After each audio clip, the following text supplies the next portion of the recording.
สวัสดีครับนี่คือรายการออคัสสตอรี่เรื่องเล่าเขย่าวขวัญซีซั่น2เรากลับมาพบกันเป็นประจำทุกสัปดาห์อย่าลืมนะครับถ้าถูกใจฝากกดไลค์กดแชร์กด Subscribe แล้วก็อย่าลืมกดกระดิ่งเพื่อติดตามและสิ่งที่สำคัญโปรดใช้วิจารณญาณในการรับฟังแต่ถ้าใจคุณไม่กล้าพอโปรดอย่ารับฟังคนเดียว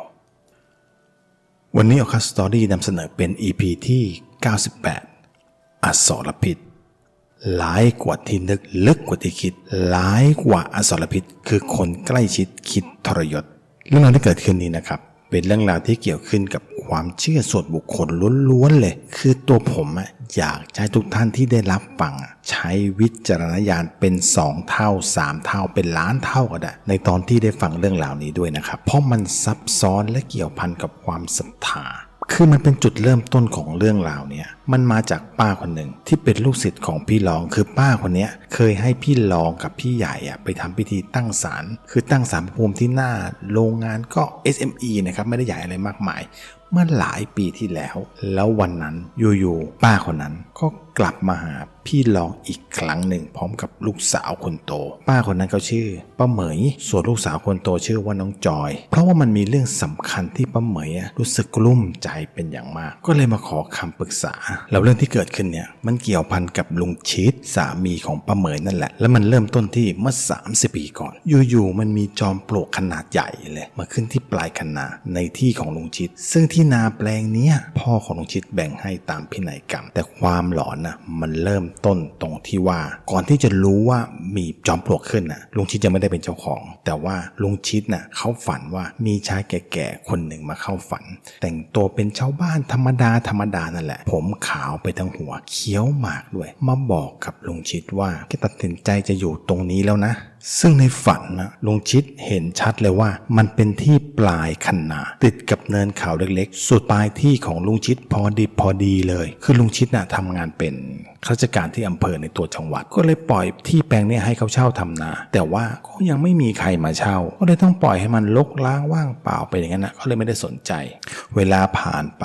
มีคนมาบอกว่าเหมยว่าตอนนี้ที่ปลายที่ของลุงชิดกลายเป็นจุดรวมพลของคนรักหวยไปแล้วตั้งเป็นศาลเจ้าพ่อปลวกเงินไปเรียบร้อยแล้วนะลุงชิดกับป้าเหมยก็เลยต้องรีบไปดูสถานการณ์ในวันต่อมาเห็นชาวบ้านตั้งศาลเพียงตากันเลยทั้งธูปเทียนถูกปากเต็มไปหมดเลยชาวบ้านเขาบอกว่ามีลุงคนหนึ่งเห็นจอมปลวกขนาดยักษ์อยู่ตรงนี้มานานและก็เลยยกมือขึ้นมาไหว้แล้วก็ขอให้ถูกหวยแต่ไม่ได้ขอเลขอะไรนะมันปรากฏว่าลุงแกถูกหวยรางวัลที่3 ถึง 4 ใบที่แกซื้อมาจากตลาดในเมืองนั่นแหละคือซื้อแบบสุ่มๆนะแล้วก็ขอให้เจ้าพ่อปลวกเงินช่วยอย่างเดียวเท่านั้นแหละแล้วคนก็แห่มาจากไหนไม่รู้กันเพียบเลยจนสภาพเป็นอย่างที่เห็นจากนั้นเรื่องราวเหล่านี้ก็เงียบไปเพราะไม่มีใครถูกหวยอีกเลยพอบ่อยๆเข้าความศักดิ์สิทธิ์ความศรัทธาของผู้คนมันก็หายตามไปด้วยแล้วที่ตรงนั้นก็กลับมาลกล้างเหมือนเดิมจนมีคนมาขอซื้อที่ดินแปลงนั้นจนได้หลังจากวันที่วางเงินมาจำก็เลยขออนุญาตป้าเหมยแล้วก็ลุงชิดเข้ามาปรับปรุงพื้นที่แปลงนี้กล่าวว่าจะทำเป็นโรงงานอุตสาหกรรมเจ้าของคนใหม่ก็ได้จ้างพวกคณะแบบพวกที่บรรเทาสาธารณภัยมาจัดการที่เรียกว่าเผาหญ้าปรับสภาพพื้นที่และหลังจากที่เผาหญ้าเรียบร้อยทุกคนก็ต้องตะลึงกับสิ่งที่เห็นตรงนั้นอีกครั้งก็เพราะว่าเจ้าหน้าที่บรรเทาสาธารณภัย30 กว่าคนที่ได้เห็นนั่นคือซากของงูเหลือมขนาดยักษ์ขนาดลำตัวเท่ากับขาของผู้ชายตัวโตๆคนหนึ่งเลยนอนขดตัวนอนฟักไข่อยู่ในหลุมใต้จอมปลวกอันนั้นนั่นแหละโดยที่มีไข่งูเหลือมทั้งหมด15 ฟองที่ไหม้กันเป็นกองกอดติดกันเป็นก้อนเลยต้องใช้คนกว่า20 คนในการเคลื่อนย้ายซากงูเหลือมที่โดนไฟไหม้คลอกตายออกมาและเชื่อไหมครับว่าคนที่ช่วยกันยกงูเหลือมตัวนั้นออกมาถูกหวยกันทั้งหมดเลยแต่ป้าเหมยเขาไม่ได้บอกนะครับว่าถูกเลขรางวัลอะไรหรือว่าถูกหวยมาได้เงินเท่าไหร่แต่ที่ป้าเหมยเขาหงุดหงิดก็คือว่าคนที่ซื้อที่ดินแปลงนั้นอยู่ๆเขามาบอกยกเลิกสัญญาเขาไม่ซื้อแล้วไม่ซื้อที่ตรงนั้นแล้วนะครับเพราะว่าเขาไม่สามารถเข้าไปใช้พื้นที่จากที่ตรงนั้นได้เพราะว่าชาวบ้านเข้าไปคือเข้าไปครอบครอง คือตรงนั้นนะครับมันเป็นที่ส่วนบุคคลและยังเป็นแนวรั้วอีกด้วยที่มันต้องทำกำแพงและที่สำคัญคือมันกลายเป็นที่สาธารณะไปแล้วมันไม่ใช่ที่ส่วนบุคคลอีกต่อไปแล้วเพราะชาวบ้านมากันจากทั่วทุกสารทิศเลยห้ามยังไงก็ไม่ฟังสุดท้ายแล้วก็มีคนมาตั้งศาลหลังใหม่ให้กับเจ้าแม่เหลือมทองอีกและที่แปลงนั้นก็ยังขายไม่ออกสักทีเวลามันผ่านไปได้สักปีกว่าๆความเสื่อมมันก็ตามมาเป็นวัฏจักรอีกครั้งหนึ่งแต่ในครั้งเนี้ยมันรุนแรงมากกว่าทุกครั้งคือวันนั้นมาเป็นวันที่ใกล้หวยออกก็ยังคงมีคนแวะเวียนเข้ามากราบไหว้ขอหวยตามปกติแต่ก็ไม่ได้เนืองแน่นปึกเหมือนในช่วงแรกๆนะครับแต่สิ่งที่ทำให้คนต้องผวาก็คือว่าตอนที่มีเจ้าพ่อองค์ใหม่ลงมาประทับคือลงมาให้เห็นกันแบบจะกลางวันแสกๆกันเลยคือในขณะที่ทุกคนกำลังจุดธูปจุดเทียนไหว้เจ้าแม่เหลือมทองอยู่นั้นนะอยู่ๆก็มีงูเหลือมขนาดยักษ์เลยเลื้อยออกมาจากโพรงที่เคยเจองูเหลือมตัวแรกที่โดนไฟคลอกตายพร้อมกับไข่งูนั่นแหละมันเลื้อยออกมาแบบไวมากแต่ก็ไม่ได้เลื้อยไปไหนงูตัวนั้นอยู่ๆมันก็ออกมาแบบนอนหงายแล้วก็บิดตัวกลิ้งไปกลิ้งมาอยู่อย่างนั้นตรงหน้าศาลเลยซึ่งมันทำให้ผู้คนแตกฮือออกไปแต่ก็ยังมุงดูเจ้างูเหลือมยักษ์ตัวนั้นอยู่และทุกคนก็เห็นว่ามันดิ้นทุรนทุรายแล้วก็ขาดใจตายตรงหน้าศาลตรงนั้นเลยแต่สิ่งที่พีคในพีคมันตามมาก็คือมันออกมาติดกันเลยมันมีงูจงอางตัวใหญ่มากเลื้อยออกมาจากโพรงเดียวกันที่งูเหลือมยักษ์ตัวเมื่อกี้เนี่ยมันเลื้อยออกมาแต่ว่ามันไม่ได้เลื้อยเพียงแค่ออกมาโชว์ตัวเท่านั้นมันยังชูคอขึ้นตั้งแล้วก็ฉกอยู่เป็นระยะสร้างข่าวดังขึ้นไปอีกทำให้พวกชาวบ้านแห่กันมาที่นี่มากกว่าเดิมแต่ว่าก็ไม่มีใครกล้าจับนะครับงูจงอางตัวนั้นและก็ไม่มีใครเห็นมันอีกเลยจากนั้นศาลก็เปลี่ยนชื่อเป็นศาลเจ้าพ่อจงอางเทพและเรื่องราวความหลอนมันก็ได้เริ่มขึ้นที่ตรงนี้แหละคือเมื่อ2 เดือนก่อนเกิดเหตุที่ทำให้ชาวบ้านตกใจอีกครั้งหนึ่งก็คือว่าตอนเช้ามีคนพบศพเจ้าพ่อจงอางเทพนอนตายอยู่หน้าศาลเพียงตาของตัวเองสภาพศพเหมือนกับว่าเลื้อยมานอนเฉยๆแล้วก็ตายไม่พบร่องรอยบาดแผลอะไรเลยตามลำตัวที่ยาวมันยาวเกือบ4 เมตรนอนเน่าส่งกลิ่นเหม็นตลบอบอวนไปทั่วบริเวณเลยพอผมได้ฟังผมก็มองไปที่ศิษย์พี่รองแล้วส่งโทรจิตไปถามว่านี่เรากำลังฟังสารคดีชีวิตสัตว์เลื้อยคลานกันอยู่หรือเปล่าเนี่ยแล้วเรื่องมันเกี่ยวกับครอบครัวป้าเหมยยังไงกันล่ะมันเริ่มตรงที่ว่าน้องจูเนียร์ลูกชายคนเล็กวิ่งลงบันไดบ้านมาจากชั้น2ตามภาษาวัยรุ่นนั่นแหละแต่ก็ต้องชะงักแบบว่าเกือบตกบันไดก็เพราะว่ามันมีงูจงอางตัวขนาดใหญ่เลยมันหลุดเข้ามาในบ้านและก็ตั้งตะงานชูคออยู่ที่ปลายตีนบันไดกลางห้องรับแขกกันเลยหันหน้ามาทางบันไดด้วยนะมันรอคอยการมาของใครสักคนหนึ่งนั่นแหละแต่แล้วก็เป็นน้องจูเนียร์ที่เข้ามาเจอแบบจังๆเลยน้องจูเนียร์เขาตกใจร้องเสียงลั่นทุกคนต่างตกใจว่าเกิดอะไรขึ้นและก็รีบวิ่งมาดูแต่ว่าไม่แน่ใจนะว่าตอนนั้นมันชุลมุนงูมันหายไปไหนหรือว่าเลื้อยหนีไปทางไหนไปซ่อนอยู่ตรงไหนในบ้านหรือเปล่าก็ต้องเรียกหน่วยกู้ภัยมาช่วยกันหาเลยแต่ว่าก็ไม่พบร่องรอยของงูจงอางตัวนั้นเลยแต่ว่าความหลอนมันยังไม่จบเพียงแค่นั้นผ่านไปได้สัก3 วันป้าเหมยเขาต้องไปสัมมนาที่ต่างจังหวัดน้องจอยต้องกลับคอนโดที่กรุงเทพเพราะว่ามันใกล้จะเปิดเทอมแล้วลุงชิดอยู่บ้านกับน้องจูเนียร์กัน2 คนแล้วในคืนนั้นป้าเหมยก็ฝันว่าอยู่ที่บ้านอยู่กันพร้อมหน้าพร้อมตากันหมดทุกคนแต่ตอนนั้นป้าเหมยอยู่ในครัวกำลังทำกับข้าวเย็นกันอยู่และป้าเหมยก็สะดุ้งขึ้นมาเหมือนว่ามีอะไรมาตรงที่เท้าแต่ไม่ใช่แค่ป้าเหมยรู้สึกคนเดียวน้องจอยลูกสาวก็รู้สึกเหมือนกันจากนั้นป้าเหมยก็บอกว่า2 แม่ลูกร้องกรี๊ดกันลั่นครัวเลยเพราะที่เห็นแวบๆมันเป็นส่วนหางของงูแต่ก็ไม่รู้ว่ามันเป็นงูอะไรแค่วิเดียวจริงๆที่ได้เห็นได้สัมผัสก็เลยทำให้ป้าเหมยกับน้องจอยที่อยู่ในฝันของป้าเหมยรีบวิ่งออกมาจากครัวออกมาหาลุงชิดที่นั่งรออยู่ที่โต๊ะกินข้าวกับน้องจูเนียร์แต่ปรากฏว่างูมันเลื้อยตามออกมาจากทุกที่ทุกทางไม่รู้ว่าเป็นงูอะไรบ้างสายพันธุ์ไหนบ้างคือรู้อย่างเดียวคือว่ามันมากันเยอะมากๆคือมันทะลักทะล้นออกมาจากไหนก็ไม่รู้แล้วมันก็เลื้อยตามป้าเหมยกับ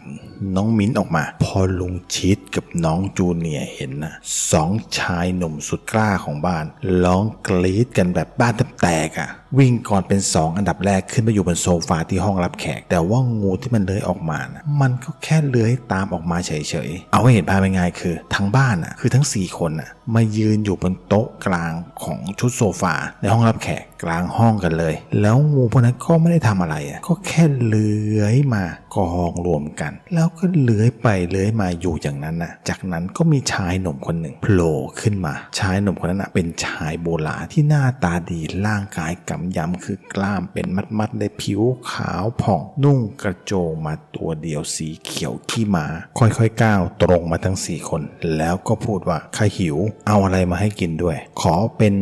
ไก่เป็ดเป็นอบอวบนะสักตัว2ตัวก่อนวันพระด้วยล่ะพอจบคำของชายโบราณคนนั้นป้าเหมยก็ตื่นขึ้นหลังจากนั้นเพียงไม่ถึงนาทีก็มีสายเรียกเข้าจากมือถือซึ่งมาพร้อมๆกันทั้ง3สายเลยคือป้าก็ไม่รู้จะรับสายไหนก่อนดีนะสรุปเรื่องได้ว่าทั้งลุงชิดน้องจอยและก็น้องจูเนียร์ฝันเหมือนกันเปรียบพร้อมๆกันด้วยคือเหมือนกับว่าเขาอยู่ในฝันเดียวกันเลยมันก็เลยทำให้ทุกคนเครียดเลยว่านี่มันเรื่องอะไรกันทั้งที่ทุกคนในบ้านหลังนี้ไม่เคยมีใครเข้าไปยุ่งเกี่ยวหรือว่าหาผลประโยชน์จากสารในบริเวณนั้นเลยแต่มีสารตรงนั้นแหละที่สร้างความเดือดร้อนมาให้ทั้งนั้นโดยเฉพาะป้าเหมยที่ต้องคืนเงินที่วางมัดจำบางส่วนให้กับคนที่มาซื้อที่เพราะคนเขามาซื้อที่เนี่ยเขาไม่สามารถจะใช้ประโยชน์จากพื้นที่ได้เต็มส่วนวันต่อมาลุงชิดก็เลยไปที่ศาลนั้นเพื่อจะดูซิว่าจะทำยังไงดีแต่ความจริงแล้วลุงชิดแกกะจะไปหาลุงเชียนที่เป็นเพื่อนซีเก่าและก็ลุงเชียนนั่นแหละเป็นคนที่ถูกหวยตั้งแต่ตอนที่ยังเป็นศาลเจ้าพ่อปลวกเงินพอเจอลุงเชียนก็ได้ปรึกษาเรื่องราวต่างๆว่าควรจะทำยังไงดีลุงเชียนก็เลยบอกว่าเรื่องนี้ไม่ต้องห่วงเขาจะรับหน้าที่จัดการให้พอวันรุ่งขึ้นลุงเชียนก็ไปซื้อไก่เป็นๆมาเลยซื้อมาจากชาวบ้านในละแวกนั้นนั่นแหละเอาใส่สุ่มไว้ที่หน้าศาลเลยตอนแรกคนที่มาก็สงสัยว่าเอามาทำไมแต่พอได้รู้แล้วตอนแรกก็ยังไม่ค่อยมีใครเชื่อเท่าไหร่เพราะทุกคนก็รู้อยู่ว่างูจงอางตัวนั้นตายไปแล้วถ้าจะถวายของกินก็น่าจะเป็นหมูเห็ดเป็ดไก่ก็เป็นเครื่องเส้นธรรม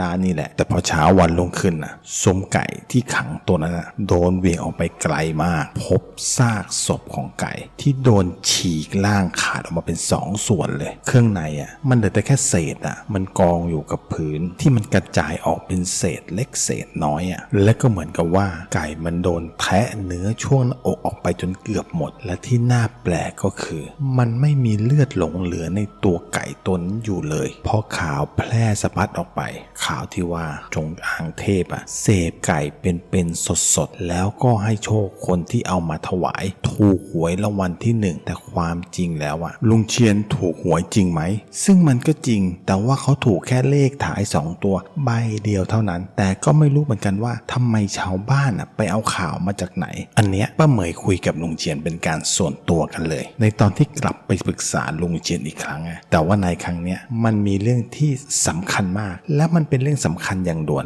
ก็เลยมาทั้งบ้านเลยลุงชิดน้องจอยจูเนียร์และก็ป้าเหมยด้วยว่าวันนั้นลุงเชียนเขาไม่ได้อยู่ที่ศาลเจ้าพ่อจงอางเทพแต่กลับพอไปอยู่ที่โรงพยาบาลแทนแล้วก็อยู่โรงพยาบาลมา3 วันแล้วด้วยอาการช็อกแบบว่าตกใจสุดขีดแล้วก็เลยเป็นลมสลบไปหลังจากที่ฟื้นขึ้นมาก็มีอาการหวาดกลัวและยังคงตกใจอยู่แต่ว่าหลังจากที่หมอให้ยาไป2 วันแล้วอาการของลุงเชียนก็ดีขึ้นพูดรู้เรื่องไม่หวาดกลัวอะไรตลอดเวลาแล้วได้สติกลับมาแล้วอันนี้ขอเล่าทีละส่วนนะครับเล่าเรื่องที่ลุงเชียนได้บอกกับป้าเหมยก่อนเรื่องมันเกิดขึ้นจากในคืนวันโกนเพราะจะมีผู้เข้ามาแบบว่ามาขอหวยจำนวนมากแล้วก็เอาไก่เอาเป็ดอะไรพวกนี้มาถวายเจ้าพ่อจงอางเทพเป็น10ตัวเลยมันมากซะจนว่าลุงเชียนต้องทำเล้าไก่ขนาดย่อมๆไว้ใกล้ๆศาลเจ้าพ่อจงอางเทพกันเลยพอตกดึกวันนั้นลุงเชียนเขาไปช่วยงาน ของผู้ใหญ่บ้านกราบดึก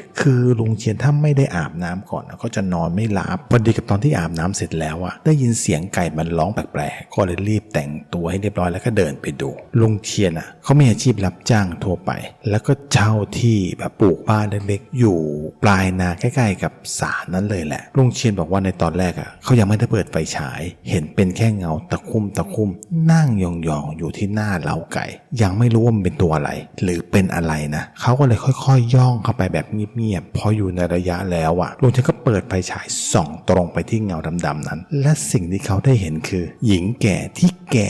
มากๆเลยใส่เสื้อแขนกระบอกสีดำผ้าถุงสีดำผมเผ้ายาวลุงหลังขาวไปทั้งหัวเลยนั่งหันหลังให้กับลุงเชียนเหมือนกับว่ายายกำลังทำอะไรบางอย่างแล้วหญิงแก่คนนั้นก็หันหน้ามาหาลุงเชียนสภาพใบหน้าที่มันเหี่ยวย่นแล้วก็หยาบกร้านดวงตาที่มีแต่ตาขาวล้วนๆและกำลังเคี้ยวเครื่องในไก่สดๆอยู่เต็มปากเลือดไก่มันเลอะตั้งแต่คางเยิ้มลงไปถึงคอลามลงไปถึงอกและตอนที่หญิงแก่คนนั้นหันมาเขาหันมายิ้มให้ลุงเชียนด้วยจนลุงเชียนเห็นเขี้ยวอันแหลมคมที่มันฉโลมไปด้วยเลือดไก่สดๆแบบสีแดงสดๆเลยแล้วยายคนนั้นก็ใช้ลิ้นตวัดไส้ไก่ที่มันแลบออกมาจากปากเข้าไปในปากอย่างช้าๆแล้วก็ค่อยๆเคี้ยวอย่างใจเย็นจนทำให้ลุงเชียนถึงกับช็อกแล้วก็น็อกสลบลงไปกองกับพื้นอันนี้ว่าหนักแล้วแต่ผมว่านะเรื่องของป้าเหมยมันแรงกว่า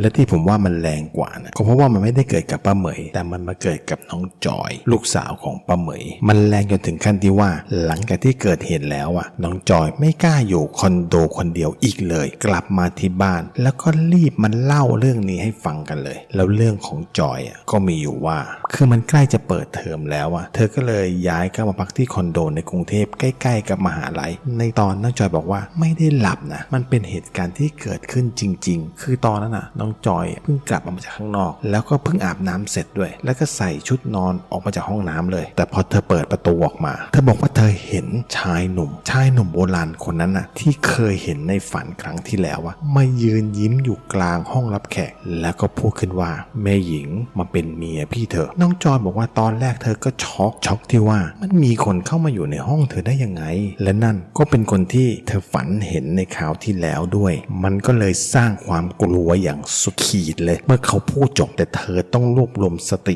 สุดชีวิตเลยก็ว่าได้แต่เธอก็ไม่ตอบอะไรออกไปได้แต่ยืนอยู่เฉยๆและชายหนุ่มคนนั้นก็กำลังรอคำตอบอยู่เขายืนอยู่สักพักหนึ่งแล้วสีหน้าของเขาก็เปลี่ยนไปมันกลายเป็นความโกรธแล้วก็ตะคอกออกมาเสียงดังเลยว่าแล้วมึงจะเสียใจที่ไม่ยอมเป็นเมียกูแล้วน้องของมึงกูจะเอามันให้ตายพอพูดจบก็มีงูจำนวนมากเลื้อยออกมาจากทุกทิศทุกทางไม่รู้ว่ามาจากไหนแล้วร่างของชายหนุ่มโบราณคนนั้นก็หายไปน้องจอยบอกเลยว่าเธอร้องกรี๊ดแบบจนแทบจะไม่มีเสียงเลยแล้วก็ตัดสินใจวิ่งฝ่างูเหล่านั้นออกมาจากห้องอย่างไม่คิดชีวิตอะไรแล้วคือตายเป็นตายคนที่พักชั้นเดียวกับเธอต่างเปิดประตูออกมาดูเพราะว่าเสียงร้องของน้องจอยมันดังสนั่นลั่นเลยพอเธอบอกว่ามีงูในห้องก็ยังไม่มีใครเชื่อเธอนะเพราะที่เธออยู่นะมันชั้น9งูที่ไหนมันจะเลื้อยขึ้นมาได้น้องจอยไม่สนใจแล้วก็เลยวิ่งลงไปตามรปภให้ขึ้นมาดูแต่ดูหน้ารปภพวกนั้นเขาไม่เชื่อน้องจอยก็เลยตัดสินใจโทรตามพวกกู้ภัยให้มาช่วยตอนแรกที่คุยกับกู้ภัยคนแรกเป็นวัยรุ่นดูแล้วว่าไม่เชื่อว่าจะมีงูจำนวนมากอยู่บนคอนโดชั้น9ซึ่งมันเป็นไปไม่ได้เขาคงคิดเหมือนกับรปภนั่นแหละว่าน้องเขาไปโดนตัวไหนมาแน่ๆเลยแต่แล้วก็มีชายที่เสียงดูเหมือนกับว่าเป็นคนสูงอายุมาคุยกับเธอพอได้ฟังว่ามันเกิดอะไรขึ้นเขาก็รีบพาทั้งคณะกู้ภัยมาที่ห้องของเธอเลยแต่พอพี่คนนั้นเขาเปิดเข้าไปในห้องมันมีงูหลายสายพันธุ์ที่มีพิษทั้งนั้นเลยจริงๆสรุปว่าวันนั้นจับกันมันมากประมาณ 50-60 ตัวเห็นจะได้สร้างความตกใจทั้งคอนโดเลยว่าทำไมงูมันถึงขึ้นมาอยู่ที่ห้องน้องจอยได้และที่สำคัญคือมันไม่ได้มาแค่ตัวเดียวมันมีทั้ง 50-60 ตัวกันเลยอันนี้มันฟาร์มงูชัดๆแล้วในตอนที่น้องจอยกำลังรอพวกกู้ภัยจับงูออกมาป้าเหมยก็โทรเข้ามาแจ้ จ้งข่าวกับเธอบางอย่างซึ่งมันเป็นข่าวร้ายที่ว่าน้องจูเนียร์เขาซ้อนท้ายมอไซค์เพื่อนไปซื้อขนมที่ตลาดน่ะขากลับมาโดน2 แถวเกี่ยวล้มเพื่อนน่ะไม่เป็นอะไรมากแค่หัวเข่าถลอกหน้าแข้งแตกนิดหน่อยแต่น้องจูเนียร์น่ะหัวดันไปกระแทกกับขอบฟุตบาทหมอบอกว่าแค่หัวโนเฉยๆนะเช็คสมองแล้วอ่ะไม่ได้เป็นอะไรแต่ฟังจากเสียงของป้าเหมยแล้วอ่ะน้องจอยว่ามันต้องมีเรื่องอะไรแน่ๆเลยเธอก็เลยเล่าเหตุการณ์ที่เพิ่งเกิดขึ้นเมื่อตะกี้เนี่ยให้แม่ของเธอได้ฟังป้าเหมยถึงก็ปล่อยโฮออกมาแล้วก็บอกเลยว่าน้องจูเนียร์ไม่ได้เป็นอะไรมากก็จริงแต่ว่าน้องจูเนียร์กลายเป็นเจ้าชายนิทราสลบอย่างเดียวแบบว่าไม่ได้สติอะไรเลยนี่ก็เฝ้ากันมา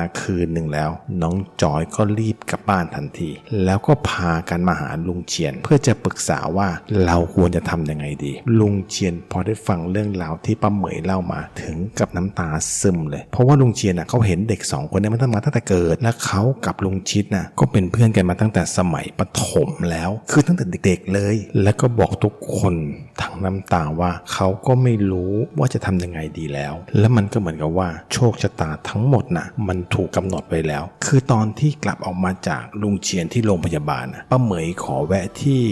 โรงงานเล็กๆของเธอก่อนเพื่อเก็บสมุดบัญชีและตอนที่ผ่านประตูโรงงานเข้าไปเขาเห็นเด็กหญิงคนหนึ่งวิ่งตัดหน้าผ่านรถไปทางศาลพระภูมิแล้วเด็กหญิงคนนั้นก็วิ่งหายเข้าไปในศาลพระภูมิอันนี้เขาบอกเลยว่าเห็นกันทุกคนทั้งลุงชิดน้องจอยป้าเหมยซึ่งเป็นคนขับทำให้ป้าเหมยนึกถึงพี่ใหญ่กับพี่รองขึ้นมาได้มันจึงทำให้ทุกคนมาอยู่ในห้องนี้พอเล่าจบยังไม่ทันจะคิดอะไรเลยอาจารย์ก็เปิดประตูพรวดเข้ามาพร้อมกับบ่นว่าอยู่กันได้ยังไงเนี่ยไม่ได้กลิ่นสาบงูสาบผีกันบ้างหรอซึ่งตอนอาจารย์ยังไม่ได้สังเกตว่าในห้องมีคนอื่นอยู่ด้วยพออาจารย์นั่งลงแล้วถึงได้เห็นลุงชิดกับป้าเหมยแล้วก็น้องจอยอาจารย์ก็เลยสั่งให้ผมไปเอาน้ำมนต์มาให้แขกทั้ง3ก่อนที่ทุกคนจะดื่มอาจารย์ก็ท่องพระเวทล้างอาถรรพ์เพื่อเป็นการเพิ่มพลังให้กับน้ำมนต์ที่ผมตักจากตุ่มน้ำมนต์ใบเล็กๆที่วางอยู่ตรงแท่นบูชาปู่ที่อยู่ด้านนอกนั่นแหละและพอทั้ง3ดื่มเข้าไปซึ่งอาจารย์ก็บอกว่าให้ทั้ง3คน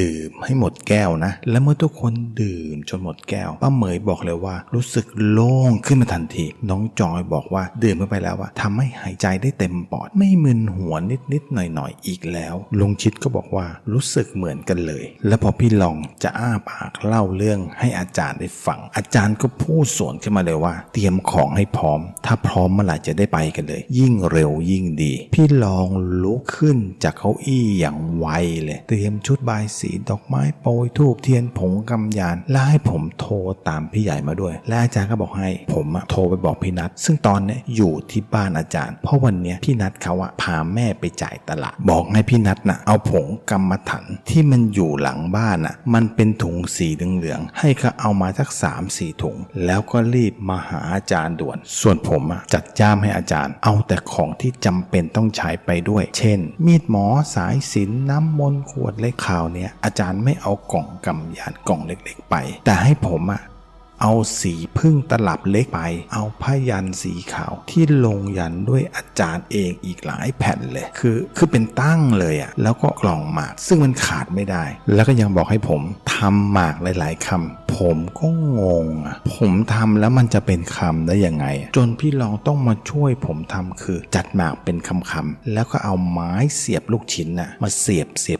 ยบไว้ผมดูแล้วเนี่ยมันเป็นเหมือนเมี่ยงคำที่ขายไม้ละ10 บาทชัดเลยคือพี่ลองทำเร็วมากมันแป๊บเดียวได้10 กว่าไม้แล้วนะและเมื่อทุกอย่างพร้อมพี่นัดมาแล้วพี่ใหญ่ก็มาแล้วจัดของเสร็จแล้วด้วยเราก็ออกเดินทางกันโดยที่มีรถของลุงชิดขับนำทางไปโดยจุดแรกที่เป็นจุดที่เราจะต้องไปอาจารย์บอกว่าเราต้องไปช่วยน้องจูเนียร์ก่อนเพราะนั่นอาการหนักที่สุดตอนนี้และตอนที่เราเดินทางไปผมก็ได้ยินพี่นัดบอกว่ารู้สึกไม่ค่อยดีเลยตามทางที่ขับรถมาที่ขับตามลุงชิดมานั่นแหละเห็นซากงูตายเยอะมากๆมันดูแปลกตาคือเห็นซากงูตายตั้งแต่ออกมาจากบ้านอาจารย์แล้วนะและที่สำคัญคือมันยังเป็นซากที่ใหม่ๆอยู่เลยมันไม่ใช่ซากแห้งๆหรือว่าโดนรถทับมา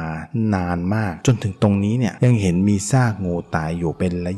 ยะจนอาจารย์ต้องเอียงหน้าออกไปดูที่หน้าต่างแล้วก็ยิ้มขึ้นมาก่อนที่จะพูดว่ามันก็แค่ขู่ไม่ต้องกลัวจากนั้นพวกเราก็เดินทางมาถึงที่โรงพยาบาลที่น้องจูเนียร์พักรักษาอยู่ในตอนนี้อาจารย์และศิษย์พี่ทั้งสองแล้วก็ผมยืนอยู่หน้าห้องผู้ป่วยซึ่งมันเป็นห้องสังเกตการณ์ก่อนเพราะว่าอาจารย์บอกว่าครั้งเนี้ยเราต้องทำ2 อย่างพร้อมๆกัน1คือการเรียกวิญญาณของน้องจูเนียร์ให้กลับมา2ป้องกันให้วิญญาณผีคนนั้นมันกลับเข้าร่างน้องจูเนียร์ได้อีกด้วยผมกับอาจารย์จะเข้าไปจัดการในข้อแรกส่วนพี่ใหญ่ให้อยู่ข้างนอกจัดการในส่วนที่2ส่วนพี่รองกับพี่นัทคอยสนับสนุนทีมนี่ทำกันเป็นระบบเป็นขั้นเป็นตอนอาจารย์ดูหนังแอคชั่นเยอะไปหรือเปล่านะแล้วพออาจารย์พูดจบอาจารย์ก็พรวดเข้าไปในห้องน้องจูเนียร์เลยผมไม่รู้นะว่ามีใครเห็นน้องจูเนียร์ในสภาพไหนแต่สำหรับผมมันก็คือว่าเห็นน้องจูเนียร์ในสภาพที่ไม่ใช่เด็กวัยรุ่นอีกต่อไปแล้วมันเป็นคนแก่วัยถ้า90-80นี่แหละผมขาวโพลนไปทั้งหัวตัวผอมแบบว่าหนังติดกระดูกกันเลยและผิวกายก็หยาบกร้านมันนอนอยู่บนเตียงใส่กางเกงขาไว้สีดำจากนั้นอาจารย์ก็เดินลี่เข้าไปหาซากศพนั้นอย่างไวก่อนที่จะเอาตลับสีพึ่งขึ้นมาแล้วใช้นิ้วโป้งข้างขวาปาดบางๆแล้วก็ใช้นิ้วโป้งนั้นแหละกดลงตรงบริเวณหน้าผากของซากศพนั้นแล้วมันก็ชักดิ้นชักงอขึ้นมาเลยเหมือนงูที่โดนตีหลังหักกันเลยก็ว่าได้และยิ่งกว่านั้นตอนที่มันลืมตาขึ้นมาดวงตาของมันไม่ใช่คนแล้วแต่ว่ามันเหมือนดวงตาของงูคือมันตาของมันกลมๆมีดวงตาสีเหลืองอ่ำผันตาดำที่มันดำสนิทแล้วมันก็ยิ้มแยกเขี้ยวออกมาให้เห็นเขี้ยว2 ข้างของมันที่มันเหมือนกับงูพิษเลยแล้วมันก็แลบลิ้นออกมาด้วยซึ่งลิ้นของมันมี2 แฉกเหมือนกับงูเลยแล้วมันก็ตวัดลิ้นมาพันที่ข้อมือของอาจารย์อย่างแบบว่าแน่นมากๆเลยอาจารย์ก็เลยใช้มือซ้ายโบะกะโหลกเลยแล้วก็พูดขึ้นมาว่ามึงเอาลิ้นสกปรกของมึงออกไปแล้วก็ไล่พระเวทขับไล่ผีตัวนั้นซึ่งผมมารู้ที่หลังว่ามันเป็นผีบริวารไม่ใช่ผีตัวการในเรื่องนี้และตอนที่อาจารย์ไล่พระเวทมันก็ยิ่งดิ้นทุรนทุรายมากขึ้นกว่าเดิมพออาจารย์ไล่พระเวทจบแล้วก็เป่าพระเวทลงไปผมเห็นเลยว่าที่บริเวณปลายเตียงมันมีควันสีอ่อนๆมันเป็นสีขาวนะแต่สีขาวอ่อนๆเลยไหลออกไปแล้วมุ่งตรงไปที่หน้าประตูอาจารย์กับผมเห็นตรงกันก็เลย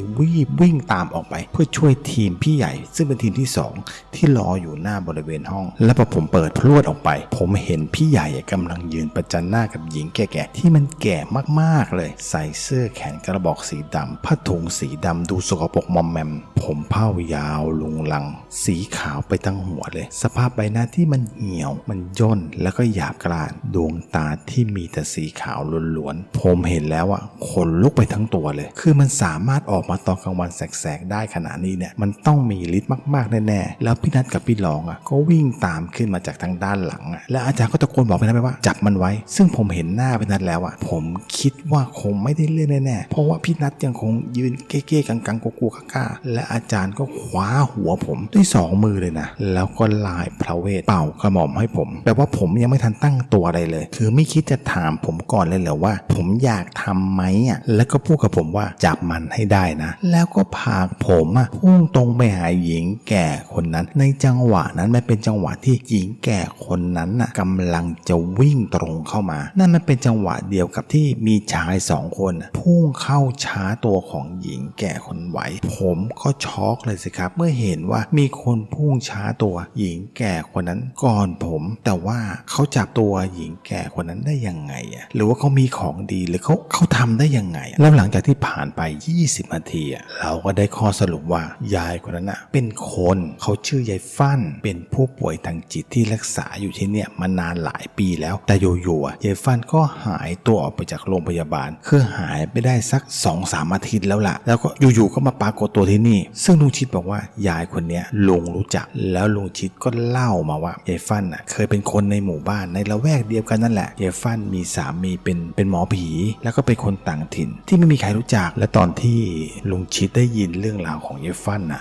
ลุงชิดก็ยังเด็กอยู่อายุแค่12ก็เลยแต่ฟังคนเก่าคนแก่เขาเล่ามาว่ายายฟั่นมีสามีชื่อตะผินเกิดตายอย่างไม่รู้สาเหตุแต่ว่าสภาพศพมันนอนแน่นิ่งตาค้างอยู่หน้าแท่นบูชาโดยมีเลือดมันออกจากทวารทั้ง5คือไหลนองออกมาเต็มพื้นเลยส่วนยายฟั่นก็เกิดเสียสติเกิดคลุ้มคลั่งเดี๋ยวดีเดี๋ยวร้ายเดี๋ยวหวาดกลัวสักพักนั่งหัวเราะอยู่คนเดียวชาวบ้านที่ในตอนนั้นก็ว่าตะผินตายเพราะว่าของเข้าตัวเองก็เลยทำให้ธาตุไฟแตกตายเพราะของตนเองนั่นแหละสำหรับยายผินน่าจะโดนของเข้ามากถึงได้มีอาการแบบนี้และสิ่งที่ยายฟั่นชอบทำก็คือว่ายายฟั่นชอบไปขโมยเป็ดขโมยไก่ของพวกชาวบ้านแต่สิ่งที่ชาวบ้านรับไม่ได้ก็คือว่ายายฟั่นเอาเป็ดเอาไก่มากินแบบสดๆทั้งที่เป็ดไก่เหล่านั้นยังไม่ตายชาวบ้านก็เลยไปร้องผู้ใหญ่บ้านให้มาจับตัวยายฟั่นไปเอาไปส่งที่โรงพยาบาลบ้ามันบวกกับที่ว่าศพของ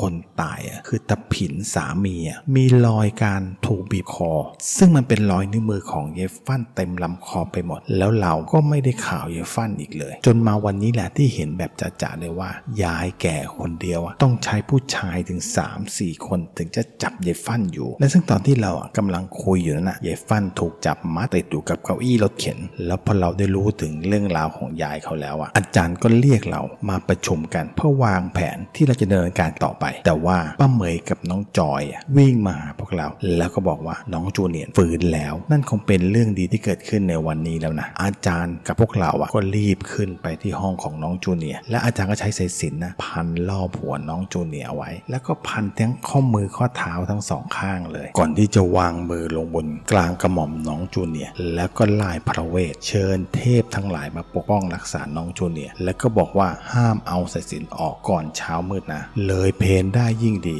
และอาจารย์ก็พูดต่อหน้าทุกคนเลยว่าเจ้าปีศาจตัวนั้นมันอยู่ในร่างฟั่นซึ่งมันทำให้เกิดคำถามในหัวผมว่าแล้วมันเป็นผีตัวเดียวกันไหมครับกับที่ศาลเจ้าพ่อจงอางเทพมันเป็นตัวเดียวกันหรือเปล่าอาจารย์ถึงกับนิ่งไปคู่หนึ่งก่อนที่จะคว้าขอผมอีกครั้งแล้วก็เอาสีพึ่งมาป้ายที่หน้าผากผมแล้วก็ใช้มือขวาจับที่กลางกระหม่อมผมมันเหมือนมีพลังงานอะไรบางอย่างวิ่งผ่านเข้ามาจากมืออาจารย์ผ่านเข้ามาในร่างผมเลยแล้วผมก็วูบไปแล้วซึ่งภาพที่ผมเห็นมันเป็นทั้งภาพที่เคลื่อนไหวและก็ภาพนิ่งมันมากันอย่างพลั่งพลูจนผมจับต้นชนปลายอะไรไม่ถูกเลยมันสับสนแบบเหมือนกับว่ามันไม่ได้ปฏิปต่อเป็นเรื่องเป็นราวอีกอย่างหนึ่งคือผมไม่รู้จักคนที่เห็นเลยแม้แต่คนเดียวและการเชื่อมต่อของเรื่องราวมันก็ไม่ชัดเจนหรือว่ามันเป็นเรื่องราวที่มันมีมากจนผมเองผมไม่เข้าใจก็เป็นไปได้คือผมต้องนั่งพักอยู่นานหลังจากที่อาจารย์เรียกผมกลับมาจากภวังค์การเห็นภาพและนั่นก็เป็นอีกครั้งที่ผมต้องยอมรับเลยว่ามันเหมือนกับภาพที่เข้ามาในหัวมันจะทำให้หัวผมระเบิดมันคือทั้งมึนหัวทั้งเพลียคือมันหมดแรงแบบว่ากันเถอะแต่แล้วผมก็ต้องสรุปเรื่องราวออกมาให้ได้จนสุดท้ายผมก็คิดได้วิธีหนึ่งเป็นวิธีง่ายๆที่ผมชอบมองข้ามไปคือผมก็เล่าเรื่องราวออกแล้วก็ให้บรรดาพวกพี่ๆลุงป้าๆนาพวกนี้ช่วยกันปฏิปต่อให้มันเป็นเรื่องราวแปลความหมายในภาพที่ผมเห็นแล้วความจริงล็อตแรกก็สรุปออกมาให้ได้รู้กันมันเป็นเรื่องราวจุดกำเนิดของเจ้าพ่อจงอางเทพว่ามาได้ยังไงเรื่องมันเริ่มต้นที่ตะผินจอมขมังเวททำพิธีอะไรบางอย่างกับงูจงอางคู่หนึ่งซึ่งพิธีนี้ตะผินเริ่มต้นที่ตัวผู้คือเขาผูกคองูให้ห้อยเอาไว้แล้วก็กรีดที่คองูเป็นรูปตัวทีให้เลือดสดๆของงูไหลลงมาในขวดโดยที่งูจงอางตัวนั้นมันยังดิ้นทุรนทุรายพอได้เลือดของงูจงอางมาเกือบเต็มขวดตะผินก็ตัดเชือกออกแล้วก็เอาร่างของงูจงอางนั้นเหวี่ยงเข้ากองไฟพร้อมกับท่องคาถาอะไรบางอย่างตามไปพอเขาท่องจบเขาก็ใช้เหล็กแหลมเสียบที่ล่างแล้วก็เขี่ยงูจงอางออกโดยที่ผิวหนังของงูจงอางนั้นมันโดนไฟไหม้พุพองเป็นแผลใหญ่แผลน้อยเต็มไปหมดและสิ่งที่มันน่าสงสารคือตอนนั้นมันยังไม่ตายงูจงอางตัวนั้นยังดิ้นไปมาเหมือนกับว่ามันพยายามดิ้นรนหนีเอาชีวิตรอดแต่ก็ไม่สามารถทำอะไรได้เพราะตะผินเอามีดหมอแทงตรงกลางหลังของงูจงอางภาพที่เห็นคือเขาใช้เท้าขวาเหยียบที่ตรงส่วนหัวของงูจงอางแล้วก็แทงมันลงไปตรงที่กลางหลังของงูแล้วก็กรีดยาวเป็นเส้นตรงเลยจากกลางลำตัวไปยังปลายหางและจากนั้นเขาก็ใช้มือถลกหนังของงู จงอางออกมาแล้วก็โยนหนังงูกลับเข้าไปในกองไฟอีกครั้งจากนั้นก็ปล่อยให้มันมอดไหม้ขายเป็นเทาแล้วเขาก็หยิบมีดเล่มใหญ่ออกมาตัดส่วนหัวแล้วก็โยนตามเขาไปอีกโยนเข้าไปในกองไฟเหมือนกันนั่นแหละจากนั้นก็เอาขวดที่ใส่เลือดของงูจงอางขึ้นวางบนโต๊ะครึ่งเซนที่ใช้ทำพิธีนั่นแหละแล้วก็ท่องคาถาอะไรก็ไม่รู้ก่อนที่จะดื่มเลือดของงูจงอางนั่นนะคือดื่มแบบสดๆเลยแล้วก็ดื่มเข้าไปจนหมดขวดแต่ว่ามันไม่ได้จบแค่นั้นนะพอตะผิน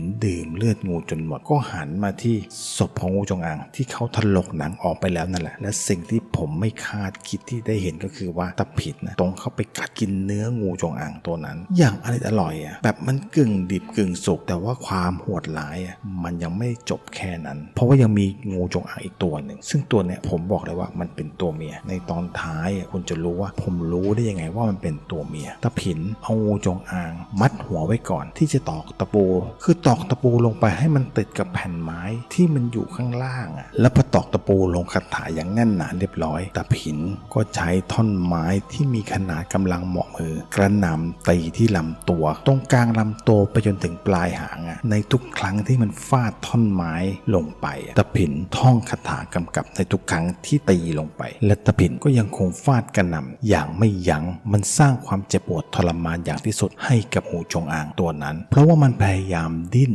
รนให้หลุดจากการถูกตอกตรึงซึ่งงูจงอางตัวนั้นมันดิ้นรนจนขาดใจตายแล้วตะผินก็งัดตะปูออกแล้วก็ลากศพงูจงอางตัวนั้นขึ้นแขวนในลักษณะเดียวกันกับงูจงอางตัวที่แล้วจากนั้นก็ใช้มีดกรีดเป็นลักษณะเดียวกันคือเป็นตัวทีให้เลือดงูนั้นมันไหลลงขวดโหลอีกขวดหนึ่งซึ่งคราวนี้เนี่ยเลือดงูจงอางนั้นมันเปลี่ยนสีไปมันออกเป็นสีเหลืองดำๆคล้ำๆดูแปลกๆแต่สิ่งที่ทำให้ผมรู้ว่างูจงอางนั้นเป็นงูตัวเมียก็เพราะว่ามันมีไข่งูทะลักออกมาจำนวนหนึ่งแล้วก็ยังมีอีกจำนวนหนึ่งค้างอยู่ข้างในอาจารย์บอกเลยว่าเนี่ยมันเป็นเดรัจฉานวิชาที่ใช้กับสัตว์เดรัจฉานโดยคนที่มันเดรัจฉานมันกินเลือดกินเนื้อของงูจงอางเพื่อสร้างพลังความขลังทางไสยเวทยังไม่พอมันยังทำน้ำมันงูจงอางตายทั้งกลมอีกคนที่ทำเช่นนี้ได้มันต่ำยิ่งกว่าเดรัจฉานซะอีกแล้วความจริงล็อต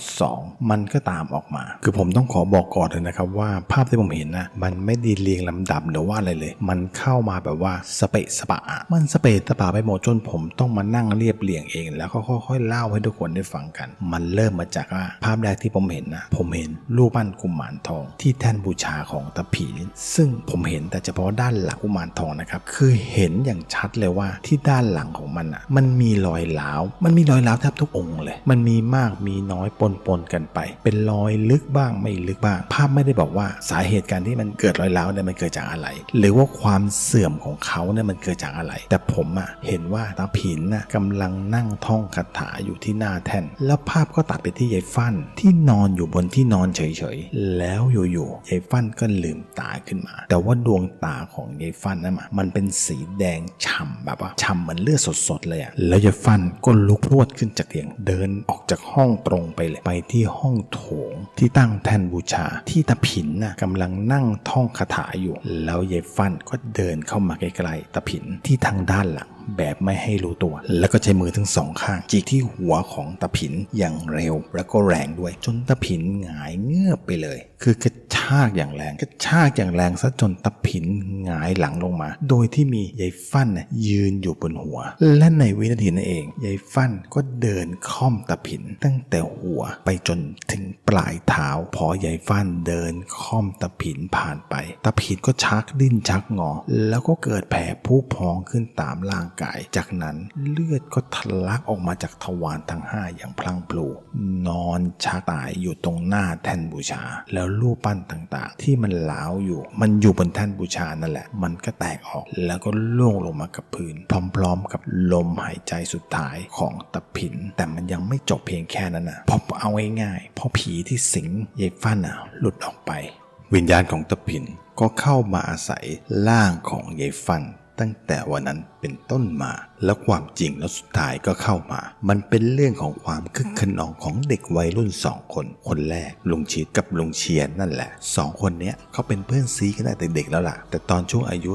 19-20 นั่นแหละที่พ่อของลุงชิดกำลังเบื่อเรื่องที่ลูกๆอยากให้แบ่งมรดกซึ่งที่ดินตรงที่ลุงชิดอยู่ทุกวันเนี่ยเป็นส่วนที่เล็กที่สุดแต่ก็มีคนอยากได้มากที่สุดเพราะว่าติดถนนซึ่งพ่อของลุงชิดน่ะไม่รู้ว่าจะทำยังไงดีคือถ้าแบ่งไปแล้วอะลูกๆก็ต้องเอาไปขายอย่างแน่นอนแต่พ่อน่ะไม่อยากให้ลูกเอาไปขายแล้วก็ไม่รู้จะทำยังไงลุงชิดน่ะเขาเป็นลูกคนสุดท้องเป็นคนที่จะต้องได้ที่ตรงนี้ไปแต่ว่าพ่อกลัวว่าพี่น้องจะทะเลาะกันเพราะเรื่องมรดกลุงชิดกับลุงเจียน2 เพื่อนซีรู้จุดอ่อนของคนแถวนี้ดีคือกลัวผีและมีความเชื่อเรื่องลี้ลับแบบอย่างสุดชีวิตกันเลยก็เลยวางแผนปล่อยข่าวลือเรื่องจอมปลวกและมันก็ทำให้ทุกคนน่ะยอมและก็ไม่มายุ่งเกี่ยวจนเวลามันผ่านไปหลาย10 ปีคือมันนานมากจนลุงชิดกับลุงเจียนเขาว่าลืมไปหมดแล้วแต่วิญญาณร้ายของตะผินน่ะไม่ลืมเพราะว่าต้องการหาร่างใหม่มาแทนร่างเก่าของเยฟันที่ตอนนี้มันใกล้จะหมดอายุไขเต็มทนแล้วและตะผินน่ะก็ทำอะไรมากไม่ได้เพราะเยฟันน่ะทั้งกินยาฉีดยาตามที่หมอสั่งและมันก็มีข้อดีเพียงข้อเดียวคือว่าร่างของเยฟันน่ะอยู่ในพื้นที่ที่ปลอดภัยและวิญญาณของตะผินน่ะสามารถจะเข้าออกได้ตลอดเวลาและแล้ววิญญาณของตะผินก็มาเจอกับลุงชิดก็เลยตามมาที่บ้านอาจารย์ก็เลยสรุปว่าวิญญาณที่อยู่ในร่างของเยฟันน่ะนั่นคือตะผินซึ่งมันเป็นคนละตัวกับวิญญาณของเจ้าพ่อจงอางเทพซึ่งตอนเนี่ยเราต้องจัดการกับวิญญาณของตะผินในร่างของเยฟันก่อนพวกเราก็เลยออกจากห้องของน้องจูเนียร์ที่หายเป็นปกติแล้วนะแต่ว่าอาจารย์ก็บอกให้ป้าเหมยกับน้องจอยอยู่ในห้องกับน้องจูเนียร์ก่อนแล้วก็พี่นัทด้วยที่เหลือนะตามไปที่ตึกผู้ป่วยเยฟันกันแต่พอพวกเราไปถึงตึกมันมีคนเต็มไปหมดเลยทั้งหมอทั้งพยาบาลพลเปยืนกันอยู่เต็มเลยแล้วพลเปคนที่เข้ามาชาร์จเยฟันก็เข้ามาบอกกับพวกเราว่าเยฟันตายแล้วคือตายอยู่บนเก้าอี้รถเข็นภายในห้องนั่งเล่นสำหรับผู้ป่วยทางจิตที่พลเปลเขาเอามาพักไว้ก่อนที่นี่หลังจากที่แยกย้ายกับพวกเราสภาพศพนั่นคือว่าเยฟันก็นั่งอยู่บนเก้าอี้รถเข็นนั่นแหละแล้วก็หงายหน้าขึ้นไปเฉยๆแต่ปรากฏว่าเยฟันคอหมุนได้รอบคอมันหักโดยที่มันไม่มีร่องรอยการถูกทำร้ายและสภาพร่างของเยฟันมันเป็นเพียงศพที่มันเป็นศพแห้งๆแบบว่าหนังติดกระดูกไม่มีร่องรอยอะไรเลยเหมือนกันว่าถูกทำร้ายหรือถูกฆาตกรรมแต่อย่างใดและอาจารย์ก็บอกให้ผมโทรไปหาพี่นัทให้ตามป้าเหมยกับน้องจอยลงมาให้ไปเจอกันที่รถแต่พอเอาเข้าจริงๆน้องจูเนียร์ก็ตามมาด้วยทั้งสายสิญจน์นั่นแหละแต่ว่าถึงตอนนี้แล้วก็ไม่รู้เหมือนกันว่าทำไมอาจารย์ต้องรีบด้วยจากนั้นคณะของเราเดินทางมาถึงศาลเจ้าพ่อจงอางเทพและตอนนั้นตอนที่อาจารย์ก้าวลงไปพอเท้าแตะพื้นเท่านั้นแหละลมเย็นวูบแบบก้อนใหญ่เลยพัดเข้ามาอย่างแรงแทนที่มันจะเป็นลมเย็นมันกลับกลายเป็นลมร้อนที่มันร้อนเผาๆเลยซึ่งมันคงเป็นลมร้อนที่พัดเข้ามาเพื่อต้อนรับการมาเยือนของพวกเราแน่ๆและจากนั้นอาจารย์ก็แบ่งงานตามหน้าที่อีกแล้วอาจารย์บอกให้ผมไปเอากรรมฐานที่ให้พี่นัทเอามาผสมกับน้ำมนต์ส่วนพี่รองให้ไปทำพิธีขออนุญาตเจ้าที่เจ้าทางและพี่ใหญ่ใช้สายสิญจน์เพื่อกันพื้นที่และก็ไล่พระเวทเพื่อขับไล่พวกสัมภเวสีผีเล่ร่อนต่างๆให้ออกจากพื้นที่นี้ไปไม่ให้มารบกวนแล้วก็สั่งให้ครอบครัวลุงชิดอยู่ใกล้ๆเกาะกลุ่มกันเอาไว้บอกก่อนเลยนะครับว่าตอนที่คณะของเรามาถึงผมไม่รู้ว่ามันกี่โมงแล้วแต่ผมรู้อย่างเดียวคือว่ามันมืดแล้วล่ะเราจอดรถกันที่บ้านของลุงชิดคือผมก็มองเห็นไกลๆว่านั่นมันมีแสงสว่างจากหลอดไฟอยู่ตรงปลายทุ่งนาผมว่านั่นแหละมันต้องเป็นศาลเจ้าพ่อจงอางเทพแน่ๆแต่แล้วพิธีกรรมต่างๆมันก็ต้องมาหยุดชะงักอีกครั้งหนึ่งคือพี่นัทเขาเอากรรมฐานมาให้ผมบอกเลยว่ามันไม่ใช่กรรมฐานเพราะกรรมฐานมันต้องเป็นผงแบบละเอียดสีเหลืองเข้มๆมันเป็นแบบเดียวกับผงกำยานแต่ที่พี่นัทถือมันนั้นมันดูเหมือนกับว่าเป็นดอกไม้อันเล็กๆสีเหลืองๆพอเข้ามาดูใกล้ๆนั่นไงว่าแล้วเชียวพี่นัทต้องไม่รู้จักกรรมฐานแน่ๆแต่ที่แปลกก็คือว่าทำไมพี่นัท ถึงได้ไปซื้อกับข้าวกับแม่อยู่บ่อยๆนะได้ของมาครบถูกต้องรู้จักทุกอย่างอันเนี้ยผมอยู่ในเหตุการณ์นะผมจะเล่าให้ฟังคืนในวันนั้นน่ะผมก็มาหาอาจารย์ที่บ้านเห็นอาจารย์กำลังเดินหาใครหรือว่าหาอะไรก็ไม่รู้ทั่วทั้งบ้านเลยผมก็เลยถามอาจารย์ว่าอาจารย์ครับอาจารย์หาอะไรครับอาจารย์ก็ตอบว่าเดินหาแม่เขาแล้วสินี่เพิ่งกลับจากตลาดมานะพาเขาไปจ่ายตลาดมานั่นแหละฉันก็เอาของไปเก็บเรียบร้อยแล้วนะแต่แม่เขาอะหายไปไหนกันเนี่ยสงสัยออกไปเมาเพลินแน่ๆเลยแก่แล้วอะก็คงหลงลืมรอนานแล้วไม่กลับมาทำกับข้าวสักทีอย่างนี้ต้องโทรตามแล้วล่ะแล้วอาจารย์ก็หยิบโทรศัพท์ขึ้นมาโทรพอโทรติดผมก็ได้ยินเสียงแม่แว่วเข้ามาเลยอาจารย์พูดว่าฮัลโหลแม่ทำอะไรอยู่พ่อรอแม่มาทำกับข้าวอยู่นะหิวแล้วเสียงของแม่ก็สอดเข้ามาเลยพ่อลืมอะไรหรือเปล่าอาจารย์ก็ตอบว่าเปล่านะพ่อซื้อของมาครบเอาของเก็บเข้าที่เรียบร้อยตามที่แม่บอกทุกอย่างเลยแม่ก็ยังย้ำอีกว่าแม่ว่าพ่อต้องลืมนะต้องลืมอะไรสักอย่างนึงอาจารย์ก็บอกว่าไม่ได้ลืมก็ไม่ได้ลืมสิและแม่ก็พูดว่าก็ลืมแม่ไว้ที่ตลาดนั่นแหละจากนั้นทำไมก็ไม่รู้นะผมก็ไม่เคยเห็นอาจารย์พาแม่ไปตลาดอีกเลยอันนี้ก็แปลกนะงงอยู่เหมือนกันกลับมาที่เรื่องของกรรมฐานกันดีกว่าเพราะว่าพี่นัทน่ะถือถุงนั้นน่ะเอามาให้ผมอะที่แท้มันคือดอกเก๊กฮวยตากแห้งที่เขาเอามาต้มกินแก้ร้อนในกระหายน้ำให้ชุ่มคอก่อนที่จะไปปราบผีกันมั้งแล้วนี่ผมไม่ทำยังไงดีกันล่ะเนี่ยแล้วลุงชิดแกก็มาช่วยแก้ปัญหาให้ผมได้คือตั้งแต่มีเรื่องงูเนี่ยลุงชิดที่ชอบปลูกต้นไม้อยู่แล้วอะแกก็เลยรู้วิธีเขาซื้อกรรมฐานมาเก็บเอาไว้เยอะมากเลยเราก็เลยได้กรรมฐานมาผสมกับน้ำมนต์ตามที่อาจารย์ต้องการแล้วผมก็รีบเดินเอาไปให้อาจารย์รับขวดน้ำมนต์แล้วก็ร่ายพระเวทกำกับก่อนที่จะยื่นย่ามที่มันมีของขลังเต็มย่ามไปหมดเลยมาให้ผมแล้วก็บอกกับผมว่าให้ผมรีบไปเดี๋ยวฉันตามไปผมรีบวิ่งไปพร้อมกับปีนัทความจริงแล้วนะครับมันก็ไม่ได้ไกลสักเท่าไหร่แต่พอผมไปถึงสิ่งที่ผมเห็นอยู่ตรงหน้ามันทำให้ผมช็อกตาค้างมาเลยมันคืองูจงอางครับงูจงอางตัวเป็นๆที่มันใหญ่มากถึงแม้ว่าผมอาจจะไม่ได้เชี่ยวชาญทางด้านอสรพิษวิทยานะและผมก็ไม่อยากจะเชี่ยวชาญด้วยแต่ผมขอบอกจริงๆเลยว่ามันใหญ่โตมากๆมันชูคอสูงมากๆเลยคือผมสูง173มันชูคอขึ้นมาแบบตาต่อตากันเลยและสิ่งที่เห็นคือพี่ใหญ่กำลังยืนจ้องมันแบบว่าประจันหน้ากันเลยนะส่วนพี่รองขอผ่านเพราะว่ากลัวอย่างสุดชีวิตเลยยิ่งมาเจออย่างนี้ด้วยพี่เขาก็ขอแบบว่าไปเป็นผู้สังเกตการอยู่ไกลๆเลยแหละส่วนผมยืนตะลึงตาค้างอยู่กับพี่นัทแบบมือไม้สั่นทำอะไรไม่ถูกคือไม่คิดเลยว่างูจงอางมันจะตัวใหญ่ได้ถึงขนาดนี้แต่พี่ใหญ่ของผมใจกล้าแมนสุดๆนะที่กล้าประจันหน้ากับมันได้แล้วมันก็สู้กับพี่ใหญ่ด้วยการชกออกมาตรงๆเลยและในวินาทีนั้นนั่นแหละมันเป็นจังหวะที่พี่ใหญ่ใช้ประคำฟาดลงที่งูจงอางตัวนั้นแบบเต็มๆดอกนี้เข้าตากรรมการแบบจังๆเพราะว่ามันเกิดรอยไหม้ที่ลำตัวของงูอย่างชัดเจนแต่ใช่ว่ามันจะยอมแพ้มันเลื้อยกลับหลังมาตั้งหลักที่หน้าศาลคราวนี้พี่ใหญ่ใช้มีดหมอเป็นอาวุธในตอนที่งูจงอางจ้องตาแล้วก็ชูคออยู่กับพี่ใหญ่พี่เขาไล่พระเวทเตรียมพร้อมเอาไว้แหละก่อนที่จะปักมีดหมอลงที่พื้นแล้วมันก็กลายเป็นแสงสว่างขึ้นตามรอยแยกของแผ่นดินแล้วงูจงอางตัวนั้นมันก็เกิดไฟท่วมล่างแต่แล้วความประหลาดใจมันก็เกิดขึ้นตรงนั้นนั่นแหละคือล่างในไฟที่มันลุกโชนช่วงสว่างสวยอยู่เหมือนกับว่ามีใครเอาน้ำมันไปราดแล้วก็จุดไฟจากล่างงูจงอางมันก็กลายเป็นร่างคนแล้วก็ค่อยๆก้าวเท้าช้าๆออกมาจากกองเพลิงและที่สำคัญคนที่เดินออกมานั้นไม่ใช่ใครเป็นชายหนุ่มโบราณที่นุ่งโจงสีเขียวแก่ร่างกายกำยำเดินออกมาจากเปลวเพลิงอย่างไม่สะทกสะท้านอะไรเลยตอนนั้นเห็นได้อย่างชัดเจนเลยว่าพี่ใหญ่เริ่มไม่ไหวแล้วพี่รองที่อยู่ใกล้ๆก็เริ่มลายพระเวทอะไรก็ไม่รู้แบบว่าพึมพำอยู่คนเดียวแล้วอยู่ๆก็เอาสั่งขึ้นมาเป่าซะอย่างนั้นพอสิ้นเสียงเป่าแค่วินาทีผมก็เห็น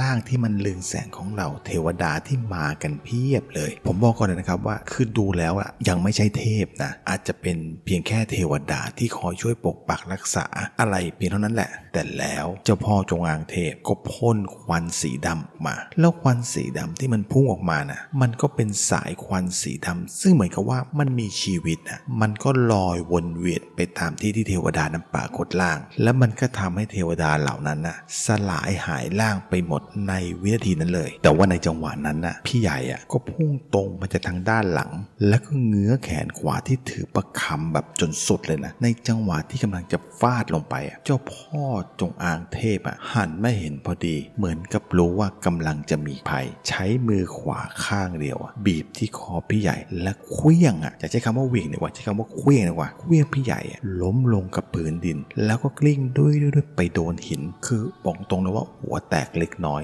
เลือดไหลออกมาเป็นทางเลยแล้วพี่นัทนะก็เรียกให้ผมหันไปดูตรงเงาที่มันดำๆตะคุ่มใจผมแป้วไว้นะคิดว่ามากันอีกเหรอคือเงามันกำลังเดินตรงมาทางนี้ใช่เราลืมไปว่าอาจารย์ไปไหนแล้วผมก็รีบวิ่งกลับไปหาอาจารย์แล้วก็เห็นสภาพผมรู้เลยว่าอาจารย์เหนื่อยมากแบบว่าเหมือนกับว่าจะหายใจไม่ออกแต่พออาจารย์ส่งเสียงที่เราเรียกกันว่าเลอนั่นแหละคือเลอออกมาใหญ่มากๆอันเนี้ยไม่ใช่ละไม่ใช่การเหนื่อยหอบละและก็ยังบอกให้ผมเอาหมากมาให้คำหนึ่งสิซึ่งอันเนี้ยชัดเลยผมก็เลยถามว่าสรุปแล้วว่าอาจารย์ไปไหนมาอาจารย์ก็ตอบผมแบบหน้าตาเฉยเลยว่าฉันหิวก็เลยให้แม่น้องจอยทำกะเพราเนื้อชิ้นไข่ดาวให้กินพอดีแกงจืดฟักที่มันใส่กระดูกหมูเสร็จก็เลยได้ซุปสดร้อนๆไปด้วยนี่เขาจะเป็นจะตายกันอาจารย์กลับไปนั่งกินข้าวมาเหรอเนี่ยเรื่องนี้เอาไว้ก่อนฉันว่าเราไปดูตรงนั้นก่อนดีกว่านะเอาหมากมาด้วยคำหนึ่งนะแล้วผมก็ส่งหมากก่อนที่อาจารย์จะเร่งความเร็วในการเดินเพื่อไปดูพี่ใหญ่ที่ค่อยๆลุกขึ้นมาเลือดออกที่หัวเลอะมาถึงที่หน้าผากเลยแล้วเจ้าพ่อจงอางเทพก็โผล่มาจากทางด้านหลังจีกผมของพี่ใหญ่จนพี่ใหญ่เขาหงายเงือบเลยนะแล้วก็จ้องมาที่อาจารย์ที่กำลังไล่พระเวทกำกับมีดหมอที่อาจารย์ถืออยู่ในมือแต่แล้วสิ่งที่ผมไม่คาดคิดเข้ามาคืออยู่ๆอาจารย์ก็หยุดไล่พระเวทซะงั้นนะแล้วก็คายชาญมาออกมาในเวทีนั้นเลยพอคายเสร็จกำอยู่ในมือแล้วก็เคลื่องไปอย่างแรงที่เจ้าพ่อจงอางเทพอย่างจังเลยแล้วชาญหมากมันก็กลายเป็นระเบิดเพลิงเมื่อมันสัมผัสโดนตัวของเจ้าพ่อจงอางเทพพี่ใหญ่ก็เหมือนบาปซ้ำกรรมซัดนะกระเด็นปลิวออกมากระแทกพื้นอีกครั้งแต่ยังดีที่หลุดออกมาจากเจ้าพ่อจงอางเทพสักทีจากนั้นอาจารย์ก็หันมาพูดกับผมว่าหมากโคตรจืดเอามาใหม่แล้วผมก็เลยส่งให้ทั้งไม้เลยที่มันเสียบ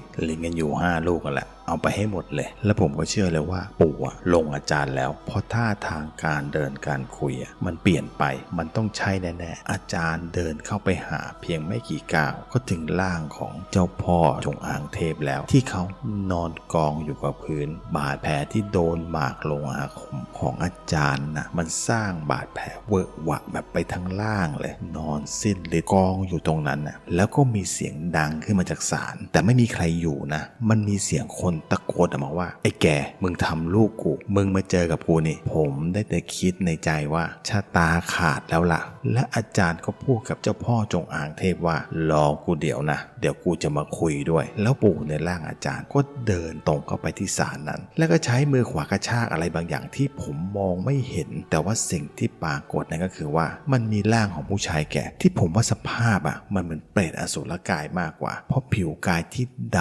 ำสนิทมันดำแบบคุยง่ายอย่างหยาบๆเลยคือมันดำเมี่ยมเลยและผิวกายมันก็หยาบกร้านไปทั้งตัวดวงตาเป็นสีดำมันไม่มีตาขาวแม้กระทั่งลิ้นมันก็ยังดำหูเล็กที่เลียวแหลมเลยแล้วหัวก็โลนทั้งสีหน้าและท่าทางมันไม่รู้เลยว่าตอนเนี้ยมันกำลังคุยอยู่กับใครผมว่านะไอ้อสุรกายตัวนั้นมันต้องเป็นตะผินแน่ๆเพราะว่าการทำบาปหนักขนาดนั้นมันจะเป็นอะไรไปไม่ได้เลยนอกจากเปรตอสุรกายตะผินถึงแม้ว่าจะอยู่ในสภาพเปรตก็ยังคงศาสตร์วิชาเดรัจฉานใส่อาจารย์แบบเต็มๆตรงๆแต่ดูเหมือนกับว่ามันจะไม่ได้ผลอะไรเลยคือมันทำอะไรอาจารย์ไม่ได้เลยแต่ด้วยความตกใจที่ผมเห็นเปรตตะผินมันทำอย่างนั้นผมก็เลยวิ่งพรวดเข้าไปเพื่อจะเข้าไปช่วยอาจารย์แต่ว่าตอนนั้นมันมืดมากมันก็เลยทำให้ผมไม่เห็นพี่ใหญ่ที่นั่งเจ็บหัวกองอยู่กับพื้นมันก็เลยทำให้ขวดกรรมฐานที่ผสมน้ำมนต์ขวดที่ผมถืออยู่ในมือนั่นแหละมันหลุดออกจาก มือผมไปแล้วก็ลอยไปกระแทกโขดหิน1 ครั้งซึ่งมันทำให้เกิดรอยแตกแล้วมันก็กลิ้งไปอยู่ใกล้ๆกับเจ้าพ่อจงอางเทพที่กำลังนอนจมกองเลือดอยู่ตรงนั้นแต่ว่าตอนนั้นผมไม่สนใจอะไรทั้งสิ้นผมรีบลุกขึ้นแล้วก็วิ่งไปหาอาจารย์ก่อนถึงแม้ผมจะเห็นว่าอาจารย์ได้ลายพระเวทเกาะเพชรคุ้มครองกายอยู่และก็กำลังปาดสีพึ่งด้วยนิ้วโป้งพร้อมๆกับลายพระเวทที่มีอานุภาพร้ายแรงบทหนึ่งแต่เปรตตะผิดไม่ได้หยุดแค่นั้นถึงแม้ว่าสายเวทเดรัจฉานวิชาจะทำอะไรอาจารย์ไม่ได้มันก็ยังคงจ้องหน้าอาจารย์และก็ท่องคาถาอะไรบางอย่างและมันก็เหมือนว่ามันมีอาการจะสำลอกอะไรบางอย่างออกมามันเป็นจังหวะที่ผมวิ่งเข้าไปหาอาจารย์พอดีและก่อนที่มันจะสำลอกอะไรออกมาบางอย่างที่มันพุ่งตรงออกมาคือในจังหวะนั้นผมพุ่งตรงเข้าไปโอบหลังอาจารย์จากด้านหลังแล้วก็ใช้ตัวเองบังอาจารย์เอาไว้แต่ว่ามีชายคนหนึ่งที่พร้อมจะเสียชีวิตให้กับอาจารย์ได้เขาพุ่งเข้ามาใช้ร่างกายของเขาบดบังสิ่งโสโครกที่เปรตตะผิดมันสำลอกออกมาคนนั้นคือพี่นัทนั่นเองและอาจารย์ก็พูดกับผมว่ากูไม่เป็นเลยแล้วปล่อยกูผมบอกได้เลยว่านั่นเป็นปู่อยู่ในร่างของอาจารย์แน่ๆเพราะอาจารย์ไม่เคยพูดกูมึงกับผมตั้งแต่เป็นศิษย์อาจารย์กันมาแต่คนที่หนักที่สุดผมบอกเลยตอนนี้คือพี่นัทเพราะว่าเขาเอาร่างกายของเขาขวางสิ่งปฏิกูลที่เปรตตะผิดมันอ้วกออกมาที่มันอ้วกออกมานั้นมันก็คือเครื่องในของไก่ที่มันเน่าเฟะมันหลายวันแล้วล่ะแต่สุดสำคัญมันคือว่ามันไม่โดนที่ตัวพี่นัทอย่างเดียวเพราะจังหวะแรกที่สิ่งปฏิกูลมันถูกสำลอกออกมานั้นมันเข้าแบบกึ่งจมูกกึ่งปากของพี่นัทเลยคือพูดตรงๆคือว่ามันเข้าจมูกเข้าปากพี่นัทเลยมันส่งกลิ่นเหม็นแบบมันถ้าใครเคยได้กลิ่นคงรู้นะครับว่ากลิ่นเครื่องในเน่ามันเหม็นขนาดไหนแล้วปู่ในร่างอาจารย์ก็เดินเข้าไปหาเปรตตะผินที่กำลังงงจังงังยืนมองแบบไม่เข้าใจว่าทำไมอาคมของมันทำอะไรเราไม่ได้เลยแล้วมันรู้ตัวก็เมื่อสายไปแล้วเพราะว่าตอนเนี้ยอาจารย์ใช้มือขวาจับที่หน้าผากของเปรตตะผินอย่างแน่นแล้วเปรตตะผินก็ร้องลั่นราวเขาว่าหัวจะแตกแหลกละเอียดคามืออาจารย์กันเลยคือมันเจ็บหัวจนต้องสุดเข่าลงมาเลยแล้วอาจารย์ก็พูดกับมันว่าจะไปบำเพ็ญเปลี่ยนชดใช้กรรมกับกูหรือว่าจะไปชดใช้กรรมกับยมพบาลในนรกแล้วเปรตตะผินมันก็ฮึดขึ้นเสียงกับอาจารย์น่าจะเป็นครั้งสุดท้ายของผีตัวนี้แล้วล่ะเพราะว่ามันตะคอกอาจารย์กลับมาว่ากูไม่ไปไหนทางนั้นถ้ากูรอดหรือหลุดไปได้กูจะมาเอาคืนกับพวกมึงทุกตัวในใจผมคิดแล้วว่านั่นมันเป็นคำตอบที่ผิดแล้วก็ผิดอย่างมหันต์เลยอาจารย์ถึงกับมองขึ้นฟ้าพร้อมกับถอนหายใจเฮือกใหญ่กันเลยแล้วล่างเปรตตะผินก็เกิดไฟลุกโชนขึ้นทั้งตัวทั้งที่มือของอาจารย์ยังจับอยู่ที่หน้าผากของมันอยู่เลยแต่ว่าอาจารย์มองด้วยสายตาที่สงสารและก็ท่าทีที่สงบแล้วก็บีบกะโหลกของเปรตตะผินให้แหลกละเอียดในขณะที่มันยังลุกโชนเป็นไฟอยู่แล้วมันก็มีดวงจิตสีแดงสดๆเลยลอยขึ้นมาแต่ว่าอาจารย์ไวกว่าคว้าไว้ได้แล้วก็พูดกับดวงจิตนั้นว่ามึงเลือกเองนะแล้วดวงจิตนั้นก็สลายเป็นผงเท่าสีดำคามืออาจารย์เลยและพอผมได้สติคิดว่ายังไม่ได้จัดการกับเจ้าพ่อจงอางเทพเลยแต่พอหันกลับไปดูเจ้าพ่อจงอางเทพกลับกลายเป็นร่างเดิมคือกลับกลายเป็นงูจงอางที่มันเน่าแล้วด้วยนะนอนตายอยู่ใกล้ๆกับขวดน้ำมนต์ที่ผสมกรรมฐานลงอาคมของอาจารย์ที่ผมไม่ได้ตั้งใจทำแตกเลยนะจบเคสนี้แบบคอมเพล็กซ์แต่ก่อนที่เราจะกลับออกมาอาจารย์ให้พี่ใหญ่กับพี่รองจัดการเรื่องพื้นที่ก่อนคือให้เอาไม้มงคลทั้ง9มาปักตรงจอมปลวกเลยเพื่อไม่ให้วิญญาณหรือว่าสัมภเวสีผีเล่ร่อนอะไรก็ตามกลับมาพักอาศัยที่บริเวณนี้อีก Orchard Story Season 2 EP ที่89อสรพิษเรื่องราวในตอนนี้ที่ผมไม่ได้ใส่ธรรมะเป็นข้อสรุปเนี่ยก็เพราะว่ามันเป็นเรื่องราวของจิตใจมนุษย์ล้วนๆเลยที่ผมยังไม่ค่อยเข้าใจสักเท่าไหร่ดังที่เขาว่าการที่มนุษย์เนี่ยมีชีวิตอยู่ทุกวันเนี่ยก็เพื่อทำการถม2บ่อที่ไม่มีวันที่มันจะเต็มได้และบ่อแรกมันก็คือจิตใจของคนเราที่มันถมเท่าไหร่ก็ไม่มีวันเต็มแล้วบ่อที่2มันก็คือปากท้องของเรานี่แหละที่มันกินเท่าไหร่ก็ไม่รู้จักพอแล้วเรื่องราวนี้ผมก็ฝากไว้ให้เป็นข้อคิดก็แล้วกันOrchard Story สำหรับวันนี้สวัสดีครับ